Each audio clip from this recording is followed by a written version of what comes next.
Oh, baby. Oh, baby, baby. Oh, baby, sweet lady. Oh, we're live. Hello, everyone. Good morning. Well, thank you, everybody, that joined me for this morning's ab workout and our leg session. We are getting text messages. It's all happening. Let's get into our first mother trucking pose. Oh, okay. A new workout. Yoga workout. Okay, we're going to be starting out with a full blown, big boom. Okay, 30 seconds, driving the knee over the ankle, stretching out. There we are now. A lot of weight in the groin area. Of course, by the way, disclaimer, moderators out there, nothing in this film is intended. This class is intended. This is an educational class, all right? Follow along, you'll feel better afterwards, all right? That's the guarantee. Nothing here is meant to be sexually suggestive, enticing, or arousing, all right? This is the reality, okay?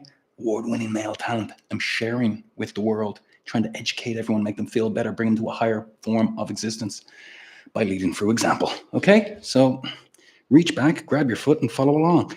Oh, we're engaging the pelvic floor. We're pulling the foot to the buttock while we push the hips forward, pulling our shoulder blades back and together. That's nice. Just like that. Oh, carry on my wayward son. There'll be peace when you are done. Lay your weary head to rest.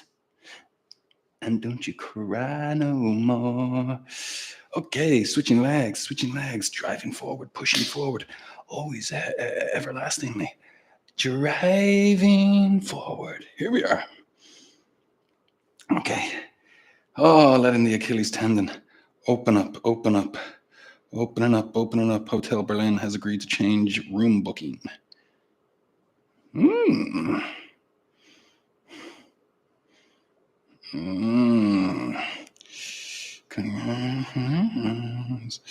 Alrighty. Ow. Can I send my link of what I'm doing right now, or is that like rude? Come on. Let me view my channel. What's my channel doing right now? Is that what's going on? This is what's going on right here, right now. Okay, copy link, copying and sending. We're coming up. We are reaching back for that foot. We are sending, reaching back for the foot, pressing the timer. Here we go now. Reaching back for that foot, fucking grabbing that foot, bringing it to the buttock.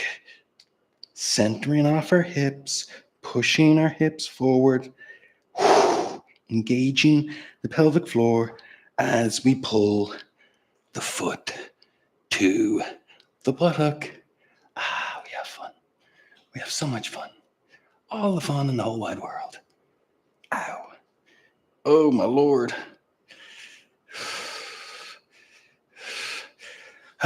Beautiful. We're doing 2 sets on each side. Let's go. Here we are now. Driving the knee over the Achilles tendon, opening up with the crotch, getting a good stretch on in the front hip. Centering off the hips, directing our shoulders and our hips forward, all in line, all beautiful. Deep breath in, engaging the pelvic floor, allowing the tension to go, to flow. I could have died in your arms tonight. I'm not a singer, I shouldn't sing. Or maybe I should. Who knows? In this glee-infested world of theater. Okay, pushing up, now reaching back for the original foot. Same again, bringing the foot to the buttock. That's the big one right there. That's the big one. Engaging the pelvic floor, pushing the hips forward, pulling the shoulder blades down and back. Big deep breath in. Big deep breath out. We're breathing. We're moving. We're flowing. We're grooving. We're getting it on like Donkey Kong. Oh, they're batteries. Yes. Here we are. Oh, lovely. Switching around. Hang on a second. I can fix this. Let me see that. Boom. Bumpity bump. Right. Now, switching legs. Here we go. Hello. Beverly, huh? Who's that? Oh. Okay. Driving the knee. Keeping the weight in the ankle here. In the heel. Oh, big stretch. Oh, is that my hip spasming? as we stretch. That's okay. That's okay. A little bit of spasming. Know that your muscle is working. You know. Okay, but I do need to center off my hips and engage my pelvic floor more. That's what the spasming in my hip is letting me know, is that there's a little bit of form not correct. Here we are. There we are, driving. Engaging the pelvic floor, pushing up, reaching for the back foot. Here we go, 30 seconds, and we are in. Ooh, find the center. It's difficult, but we make it easy because we do it together. Here we are, engaging the pelvic floor. Big deep breath, pulling your shoulder blades down and back. Pushing the hips forward, making sure that they're as level as possible for your own unique body. Find your balance. Keep your balance. There isn't a camera on you as you're watching me, so it should be easier for you, baby. Here we are. Now, moving on to a new stretch. We are stretching our legs out in front, engaging our pelvic floor, hinging at the hip, coming over. Do we like that? Do we love that? I think we love that. Here we are.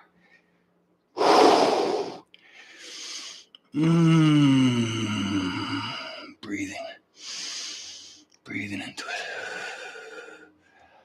I will kick 'em on.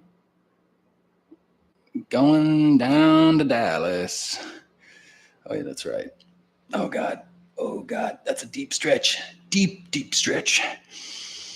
Oh, engage your pelvic floor. Know where your hips are. Okay, now collapse forward. Okay, hang on. Here we go. Reaching forward. Oh my goodness. Oh, that was a big stretch. Engage your pelvic floor. Make sure you know where your hips are. Center them off. Breathe deeply into the biggest points of tension. Oh my God in heaven. Oh my God. Oh my God. Oh my God again. Oh, this is good stuff. This is good stuff. This is good stuff to get into before a day's work, let me tell you. All right, switching legs. Here we are. Foot forward. Engaging the pelvic floor. Hinging at the hips. Hinging. Ooh, baby, we're tight. Do you see that? That means we're tight. One leg is always easier than the other. What is going on here? Hello, Mr. Right Leg. What the fuck is up with you, buddy? Breathe into it. Make sure your pelvic floor is engaged as you breathe into it, as you ascend deeper into the stretch. Breathing. Don't go too far too quickly. You don't want to injure yourself. Here we are. Now we may collapse forward, keeping the pelvic floor engaged at all times. Breathing into it. Finding the angle of most tension. And releasing.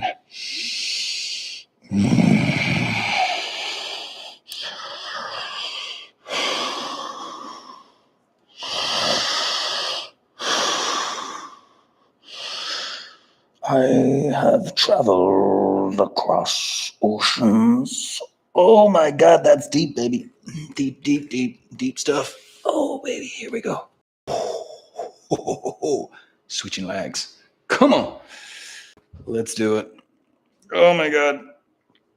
2 sets on each stretch. After this, we're going to be moving into, oh God, we will be moving into pigeon pose. Wow. So we complete this set of 30 seconds in 2 variations per side. Wow, baby, this feels good. Does everybody know the meaning of the word nirvana? It's when you kind of ascend to a place of complete tranquility and peace. That's kind of what I'm feeling like now. Oh, baby. I hope you all feel the same. That is all I can hope. If I can hope anything for you in your life, is that you feel the same. Full of hope. Full of dreams.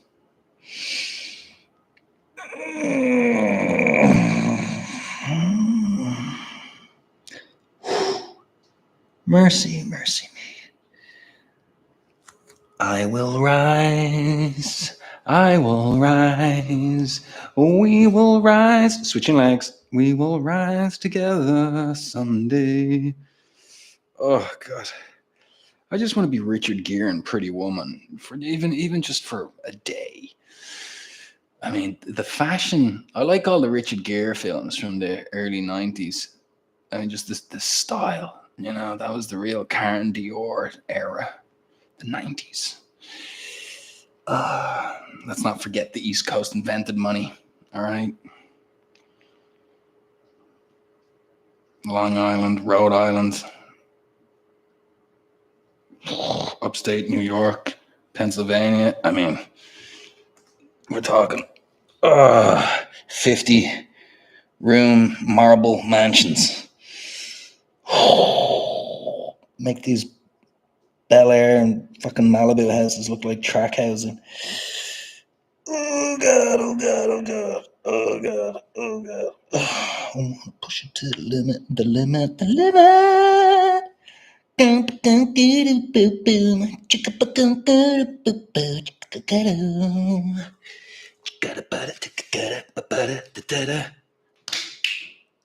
Push it to the limit. All right, here we go. Into the pigeon pose. Excuse me if I buffed the microphone with my thumb there. I didn't mean to cause you any distortion in your ears or your speakers. Speaker to house. Here we go. Sitting up tall.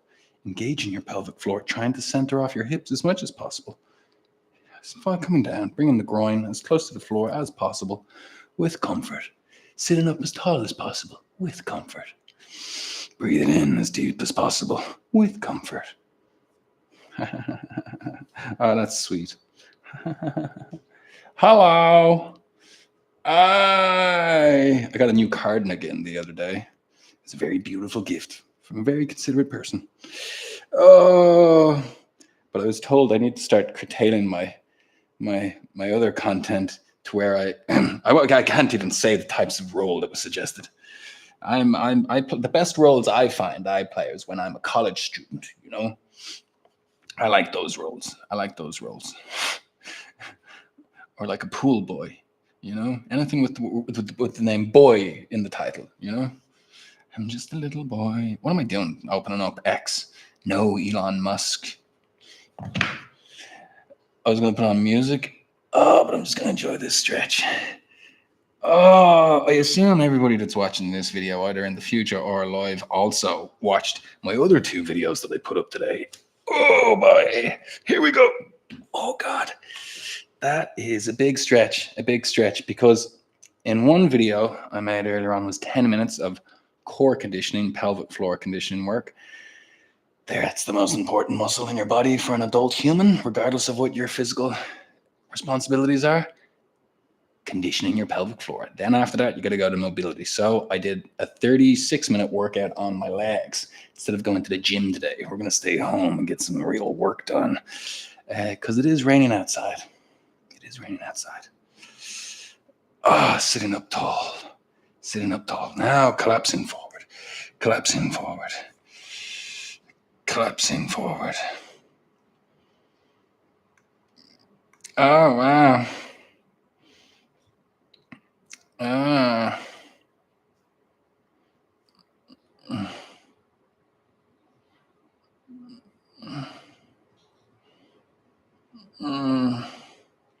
Have you ever been to a hospital here in Los Angeles? I've had the misfortune of being to the hospital for myself, but I've also had the very good fortune of visiting people in the hospitals here. And I mean, I remember going to visit a boss of mine in a hospital. I believe it was sometime. Yeah, it was January or February in like 2016. Jesus, so nearly 9 years ago now. And like, I couldn't believe it was like a Four Seasons resort in Cedars-Sinai was the George Harrison or I think it's the Frank Sinatra wing. Anyway, but the thing, it's like when I say it's like a Four Seasons, I mean this is an entire hospital, just floors floors and buildings of units, and all different stuff was going on every different floor. Wild stuff. But then when my buddy, or my boss, whatever you want to call my friend, my comrade, he asked me to bring him candy. So I brought him, I believe, $50 worth of candy. And but it actually wasn't all that. Like when you get there, I remember him being like, "Is that it? Is all you can manage?" Because he's another crazy Scottish Celt motherfucker. His name was Frankie Fingers O'Reilly, and he was very his claim not he had a couple of claims to fame. All right, but as a sound engineer, oh my god, that's really something. That's a big stretch there now. But one of his claims to fame was that he had been at the record company and was involved in signing Daft Punk, I believe, to Atlantic when he was living in Paris. So I could just imagine some lunatic Scottish fella living in Paris in the 90s as a DJ, working for a music company, and then like being like, "These guys are the business, let's fucking say no." But yeah, anyway, that he toured with Daft Punk, but like I have an astound when you're a live sound engineer, if you're any good at it anyway. Pretty much if you can do the job and get on well and personable, people like you, you're gonna get a lot of work. And so yeah, no, my buddy Frankie, he's his engineering credits are rather impressive. He's basically me, just like 20 years older. But yeah, some of my credits are pretty good. Big shows. Yeah. Anyway, up out of this. Now, switching legs. Or switching exercise now that we've done all that. We've finished our pigeon pose. So now, what I want you to do is, I want you to flip over. We're changing. We're moving. We're adjusting. We are going to sit up tall. We are going to bring our leg into the side like that. We're going to engage our pelvic floor, and then we're going to sit as far forward while keeping our back as straight as possible. We're hopefully going to feel a little bit of a stretch around here. Hopefully a little bit of stretch around here, maybe in the groin region. But we're going to, keep it up here like this, back as flat as possible. Maybe you feel a stretch in your upper back like I do, but maybe you don't. Either way, it's okay. But yes, my friend Frankie, I visited him in a hospital, Cedar Sinai, and it was like a Four Seasons resort. It was unbelievable. And the nurses, holy Jesus, like one of them came in to check on him, and like when she walked out of the room, it was just this, I'll never forget, just sitting there looking at me, big smile on his face. It's not too bad here, is it? Oh, it's hilarious. Oh my God. Oh, this is deep stuff. So we collapse forward, we reach with that foot, and we find the angle of the most tension, and we breathe into our core. We engage our pelvic floor. We open up in the hip, we open up in the lower back. We breathe in, we breathe out. Hands up and pants up and hands down. Back up. No, I think I just rolled into it. A Limp Bizkit chorus there. We'll switch legs. Anyway, the hospitals here in America are very nice. Another one that I've been visiting people in, or I have visited people in, I fornicated. Anyway, in the Ronald Reagan, that was a good time there. But yeah, anyway, the hospitals they're just like Ritz and Four Seasons. I compare the Cedar Sinai Hospital, where Frank Sinatra, George Harrison, that's what I have wings named after them, because they checked out from the mortal plane in those hospitals. Cedar Sinai here in Los Angeles. And then there's people like Steven Spielberg and David Geffen, who have entire buildings named after them. And so, but they're both still alive, thank God. Here we go, collapsing forward. Big deep breath in. Pulling, opening up the hip, opening up the lower back as much as possible. But yes, David Geffen and Steven Spielberg, I love that they have hospital buildings, not just little wings inside them, but the entire complexes. Like Steven Spielberg, if you go to his thing, there's like, what do you call it? A plaza a plaza of buildings that are dedicated to him. Just like David Geffen. If you go, David Geffen, if you go to UCLA, there's multiple medical wings that are dedicated, that are in his name. And then there's a theater, there's all music, there's a lot. So that's cool. Here we are. Oh, final set on this stretch for this side. Big stretch in the lower back, big stretch in the hip. But yeah, that's American patronage for you. Four Season hotels, Ritz-Carltons that are disguised as hospitals. Probably be cheaper to stay in a Four Seasons or a Ritz-Carlton than one of these hospitals. I got brought in on an ambulance one time, and I was in the place for less than 12 hours, and they tried to give me a bill for $17,000. At the time, I was working at the Viper Room. I was the door guy at the Viper Room. It was the guest list. Oh my god! Oh, but yeah, that was fun. When I was given the position, I was going to say tape took over, but that doesn't sound right. When I was given the position of the guest list front door guy at the Viper Room, I was taken over for a guy that had been there since Johnny Depp had opened the place. And then, of course, there was another box office girl. There were 3 or 4 people that were still there from when Johnny Depp had opened the place. And so, yeah, it was a wild one. It was a wild one. Years later, I ended up working. I installed the sound system in this bar called Bar Black. It used to be, I believe it's closed down now. But for a while, it was this really popular skater bar. And it was just it was a nice big room that these 2 girls turned into a bar.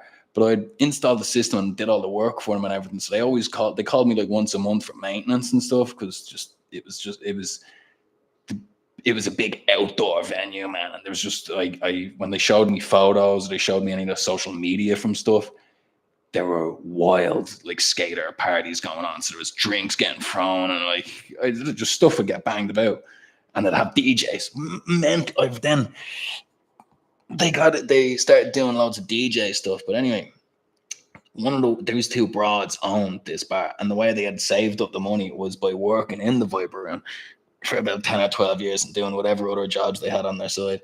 And then it was wild because I was working for a producer, because I was a tape operator. That was one of the things I was able to do as a sound engineer. Very specialized thing, all analog. So I was an expert on Pro Tools, digital. And then I was able to be like a tape cutter for analog recordings. And yeah, it was just funny because the producer that I was working for was married to the owner of this bar, and they had a child together. And the yeah, we're opening up into the splits now, right? So be careful. So we're sitting up top. So the producer I was working for, it turned out, was married, because I was saying to him, I got to go over and take care of the maintenance of this bar. And he was like, what bar? And I was like, Bar Black. And he was like, Bar Black here in Santa Monica. I was like, yeah. And he was like, and I was like, yeah. You ever sleep with either of the owners? I was like, no, never. And he was like, good, because I'm married to one of them. I was like, and he was like, which one? He was like, the good-looking one. And I was like, and I said the wrong. It doesn't matter. Anyway, I guessed when he said the good-looking one, I guessed the wrong one. I always saw these 2 girls without their makeup or dolled up. All right. And then when I'd see them with the makeup and dolled up, and oh wow, okay, cool. They're always no makeup, glasses, and middle-aged women at this point that have been working as bartenders since they were fucking 17 or whatever. Collapsing forward. But anyway, so working for the producer, turned out his wife was the woman that owned this bar that I was working in. And then there were 2 women that owned this bar, turned out to have been bartenders from when Johnny Depp had been opening the Viper Room. And I had also been, the door guy at the Viper Room, and then the production manager at the Viper Room, and then the general manager. But it just seemed like everybody got those jobs over the years. From all the people that I knew, well, not everyone, but once I was I don't know what way I want to phrase it, but yeah, I just it really had to be hammered into me that there's way you can get insurance by being management. You can make more money by being management. You can get more work by being management. You are more valuable to everybody by being management. So a friend of mine, Melody, God bless her, she was the head bartender at the Roxy Theatre, and then she ran the bar upstairs at On the Rocks.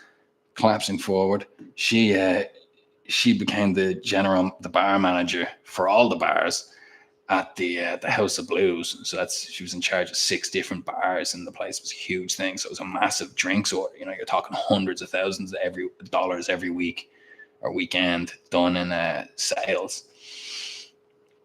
And then she got me in there as the lighting director, and the whole plan, like before I was signed up with them, was you're going to be the lighting director, and then in 3 or 5 weeks time, he's going to go away for rehearsals for 2 weeks, but then he's gone in 5 weeks.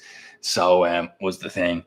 Collapsing forward, so you're going to be the lighting director for 3 to 5 weeks, and then after 3 weeks he's going to not be here. Another guy's not going to be here. And then the 5th week you're officially going to be the production manager of the entire, like every stage in the venue. And it was just like, yo, bro.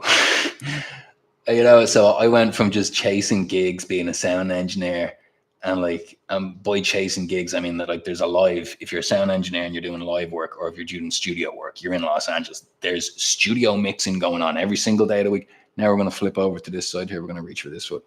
There's studio mixing going on 24 hours a day, 7 days a week. And then when it comes to live mixing, there's also a lot of live mixing going on, but particularly on the weekends. So on the weekends, you could have a Friday brunch thing going on in Beverly Hills or Hollywood or Pasadena or whatever. You could have weddings, bat mitzvahs, bar mitzvahs, but for actual concerts where like there's tickets being sold. That's where I was always focusing on. It man, is Friday night, Saturday morning, you could be doing church stuff, Sunday. But 7 nights a week, there's always venues that need sound engineers and lighting guys and things like that, and monitor engineers. So by chasing gigs, it was like I'd be the Roxy Theatre was my home, thank God, for 5 years. And then there was the Viper Room, 2 years. The Whiskey A Go Go, 2.5, 3 years. And then the whiskey was nuts, though. The whiskey was wild nuts. Like, just, God bless Tessa, still runs the place. If you're ever going up to the Whiskey A Go Go and you see a very serious lady outside, her name is Tessa, tell her she's friends of the Irish, Anyway, and then the House of Blues, man, ran that for the last 2.5 years. It was oh, baby. All right, closing the legs, bringing these puppies together, sitting up tall like that. And then the House of Blues, pulling the shoulders back, engaging the pelvic floor. And the House of Blues, that, they told me, it's like, look, it's the place has been sold. It's getting closed down and a big hotel's being built. So currently now that hotel's there. Across the street from where I now live, the Pendry Hotel. But for 2.5, 3 years, I was involved in the management of the House of Blues here on Sunset Boulevard. And I mean, I tell you, man, there's nothing like having keys, collapsing forward, compressing the pelvic floor, pulling the hands down. There's nothing like, so like it was kind of like the king of the strip, from One Oak up on Sunset, where I installed the sound system, the lights, all of that. That was 2013 when it renovated from being the Key Club. Well, and then there's like gigs at the Beverly Hills Hotel, there's gigs at the Waldorf Guilds.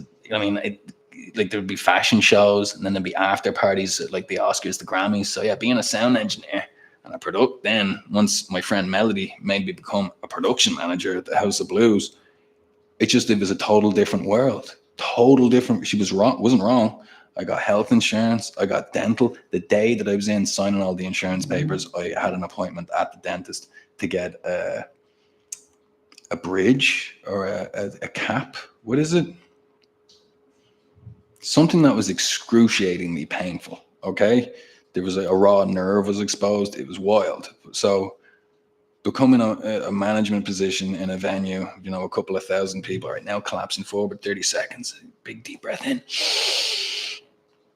It was all thanks to my, I don't want to say browbeating, but my friend Melody, who believed in me and insisted on me going down there to work. Otherwise, I'd have just been like, I didn't know anything else being an Irish immigrant. I just knew working, studio gigs during the day, get to a load in by the afternoon, and then that night you're locking in a good gig. Couple of, books, keep you in food, clean clothes, and a roof over your head.